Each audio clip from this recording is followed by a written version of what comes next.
कहानी की शुरुआत है।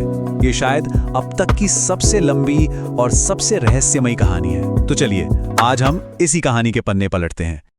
पता है, जब हम रात में आसमान में चमकते तारों को देखते हैं तो वो असल में एक टाइम मशीन की तरह हैं। उन तारों की रोशनी को हम तक पहुंचने में लाखों करोड़ों साल लग जाते हैं।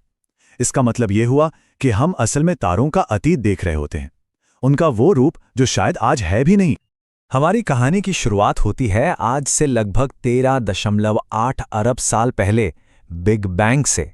जरा इस आंकड़े को महसूस करने की कोशिश कीजिए। ये इतना लंबा वक्त है कि इसके सामने हमारी पृथ्वी का पूरा इतिहास बस एक पलक झपकने जैसा है। तो जीवन की इस गुत्थी को सुलझाने के लिए सबसे पहले हमें इसी गहरे अतीत में झांकना होगा।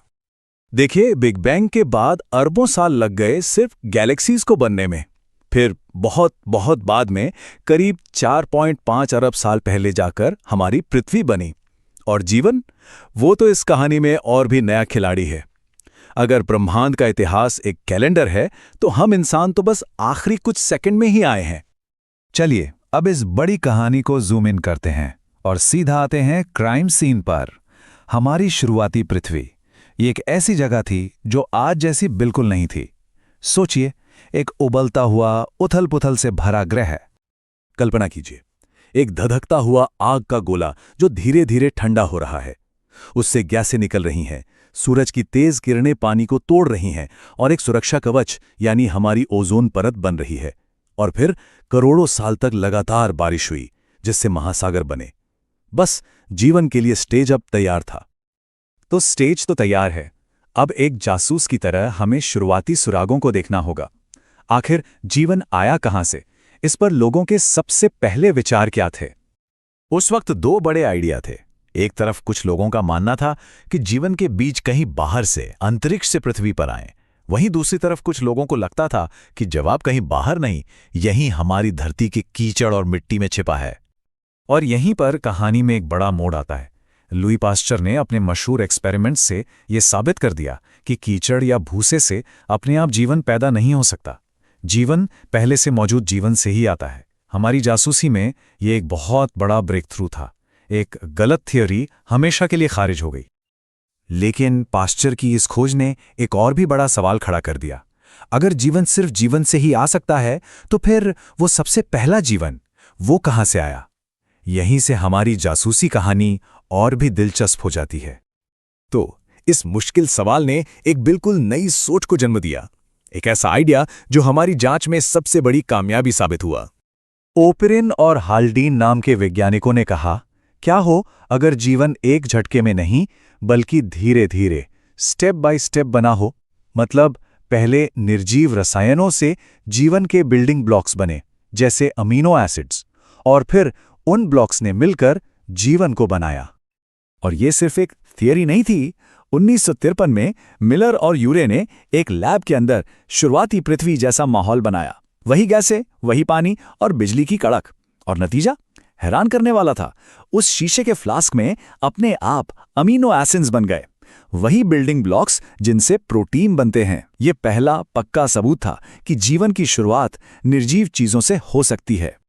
इस एक्सपेरिमेंट के बाद और जब वैज्ञानिकों को धरती पर गिरे उल्कापिंडों में भी ऐसे ही मॉलिक्यूल्स मिले, तो केमिकल एवोल्यूशन का ये आइडिया लगभग पूरी तरह से मान लिया गया। पहेली का एक बहुत बड़ा टुकड़ा अब अपनी जगह पर आ चुका था। ठीक है, तो हमारे पास जीवन के बिल्डिंग ब्लॉक्स हैं, लेकिन इन बेजान अणुओं से पहली जिंदा कोशिका तक का सफर वो कैसे तय हुआ? ये हमारी कहानी का सबसे मुश्किल और रहस्यमयी हिस्सा है। कहानी कुछ यूं आगे बढ़ती है। पहले शायद आरएनए और प्रोटीन जैसे बड़े मॉलिक्यूल्स बने, और फिर अरबों साल बाद पहली कोशिकाएं। लेकिन इन दोनों के बीच की जो कड़ी है, मतलब वो पहला मेटाबॉलिक कैप्सूल जो अपनी कॉपी खुद बना सकता था, वो कैसे बना? ये आज भी एक बहुत बड़ा रहस्य है। और यही विज्ञान की खूबसूरती है। हम बहुत कुछ जानते हैं, पर यह भी मानते हैं कि कुछ सवाल अभी भी बाकी हैं। ये हमारी जासूसी कहानी का वो पन्ना है जिसे अभी लिखा जाना बाकी है। तो इस पूरी जासूसी का निचोड़ क्या है? आज विज्ञान की दुनिया में जो कहानी सबसे ज्यादा मानी जाती है वो यही है कि जीवन किसी चमत्कार से नहीं बल्कि अरबों सालों में निर्जीव अणुओं से धीरे धीरे, स्टेप बाय स्टेप विकसित हुआ। लेकिन कहानी यहाँ खत्म नहीं होती। हमने जीवन की पहली चिंगारी को तो समझ लिया, पर वो एक अकेली कोशिका आज के लाखों करोड़ों तरह के जीव जंतुओं में कैसे बदल गई, ये एक और जबरदस्त कहानी है जिसके बारे में बात करेंगे अगली बार। आज हम ऐसी ही एक आइडिया की बात करने वाले हैं, चार्ल्स डार्विन की थियरी ऑफ एवोल्यूशन। ये वो कहानी है जिसने सच में हमारे जीवन को देखने और समझने का नजरिया हमेशा के लिए बदल दिया। अच्छा, कभी सोचा है कि हमारे चारों तरफ ये जो इतनी कमाल की डाइवर्सिटी है, ये आई कहाँ से? ये लाखों करोड़ों तरह के पेड़ पौधे, जानवर, आखिर इनकी शुरुआत हुई कैसे? देखिए, ये सवाल कोई नया नहीं है, सदियों से इंसानों को परेशान करता आया है। और बस यही सवाल डार्विन के उस जबरदस्त काम का सेंटर पॉइंट था। तो डार्विन से पहले इस सवाल का जवाब बहुत ही अलग था। चलिए एक छोटा सा टाइम ट्रैवल करते हैं और पहुंचते हैं 19th सेंचुरी में। उस जमाने में जिंदगी की शुरुआत को लेकर एक बिल्कुल ही अलग कहानी चलती थी। हाँ, तो इस आइडिया को कहते थे स्पेशल क्रिएशन का सिद्धांत। और ये कोई ऐसी वैसी राय नहीं थी, बल्कि उस टाइम की सबसे बड़ी, कह सकते हैं, साइंटिफिक और रिलीजियस सच्चाई मानी जाती थी। तो सवाल ये है कि ये सिद्धांत कहता क्या था? मोटी मोटी 3 बातें थीं। पहली बात कि हर जीव, हर स्पीशीज जैसी आज दिखती है उसे बिल्कुल वैसा ही बनाया गया था, कोई चेंज नहीं। दूसरी बात, ये जो डाइवर्सिटी है ये हमेशा से ऐसी ही थी, बिल्कुल फिक्स्ड। और तीसरी कि हमारी धरती बहुत यंग है, सिर्फ कोई 4000 साल पुरानी। सोचिए, यही वो दुनिया थी, यही वो सोच थी जिसे डार्विन ने चैलेंज करना शुरू किया। और फिर इस पूरी पुरानी सोच को एक जबरदस्त चुनौती मिली। कहाँ से? एक लंबी समुद्री यात्रा से। एक यंग नेचुरलिस्ट थे, चार्ल्स डार्विन, जो HMS बीगल नाम के जहाज पर बैठकर दुनिया घूमने निकले। उन्हें उस वक्त जरा भी अंदाजा नहीं था कि उनकी ये यात्रा साइंस की हिस्ट्री लिखने वाली है। अब अपनी इस जर्नी में डार्विन ने जो कुछ अपनी आंखों से देखा, वो उन पुरानी बातों से, उन पुरानी किताबों से बिल्कुल मैच नहीं हो रहा था। ऐसा लग रहा था जैसे नेचर खुद उन्हें एक अलग ही कहानी सुना रही थी, एक ऐसी कहानी जो अब तक किसी ने नहीं सुनी थी। तो क्या देखा उन्होंने? क्या सबूत मिले? पहली चीज, उन्होंने नोटिस किया कि आज के जो जीव जंतु हैं उनमें आपस में बहुत सारी सिमिलैरिटीज हैं। फिर उन्हें मिले फॉसिल्स, जीवाश्म, जो लाखों साल पुराने थे। और कमाल की बात ये कि वो आज के जानवरों से मिलते जुलते थे। इससे एक बात तो साफ हो गई कि जिंदगी हमेशा से ऐसी नहीं थी। कुछ स्पीशीज तो गायब हो चुकी थी और वक्त के साथ नई स्पीशीज पैदा हुई थी। ये कोई रुकी हुई दुनिया नहीं थी, बल्कि एक लगातार बदलती हुई दुनिया थी। और इन सारी ऑब्जर्वेशंस को जब उन्होंने जोड़ा तो एक सेंट्रल आइडिया निकलकर सामने आया। एक ऐसा आइडिया जो इवोल्यूशन को समझने की चाबी था। और वो आइडिया था फिटनेस का। लेकिन रुकिए, ये वो वाली फिटनेस नहीं है जो हम जिम में जाकर बनाते हैं, ये कुछ और ही है। इससे समझने के लिए पहले एक और शब्द को समझना जरूरी है, वेरिएशन या विविधता। इसका सीधा सा मतलब ये है कि किसी भी स्पीशीज की आबादी को देखें तो हर कोई एक दूसरे से थोड़ा बहुत अलग होता है ना? किसी का रंग थोड़ा अलग, किसी का साइज, किसी का बिहेवियर। बस यही छोटे छोटे फर्क, यही है नेचुरल वेरिएशन। और अब आते हैं फिटनेस पर। देखिए, ये स्लाइड की लाइन बहुत जरूरी है।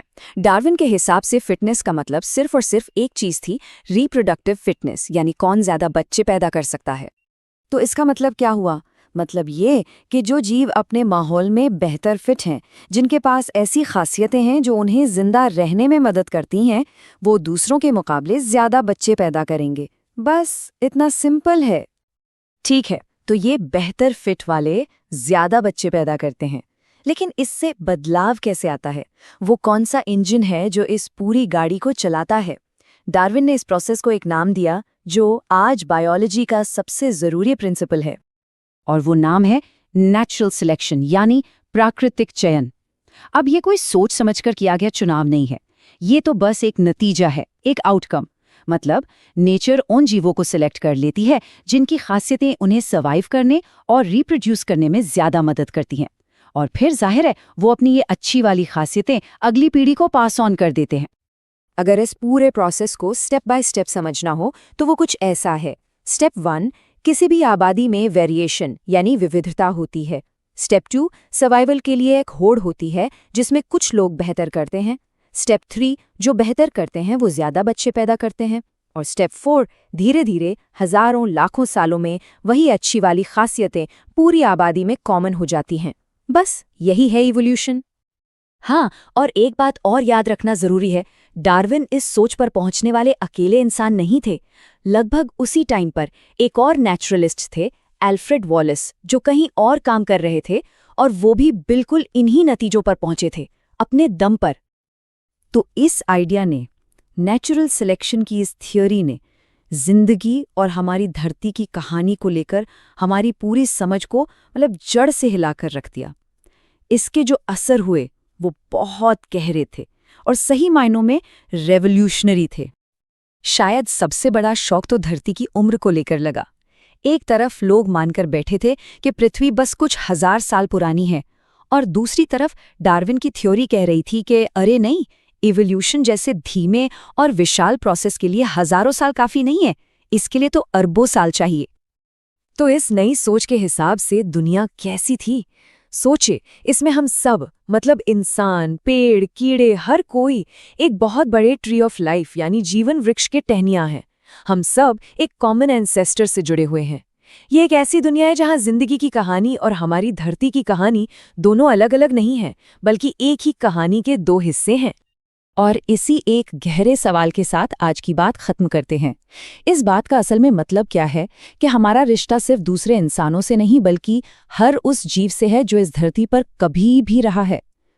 ये सोचना कि हम सब इस प्लैनेट की अरबों साल पुरानी कहानी का एक छोटा सा हिस्सा हैं, ये एहसास ही अपने आप में कमाल का है ना?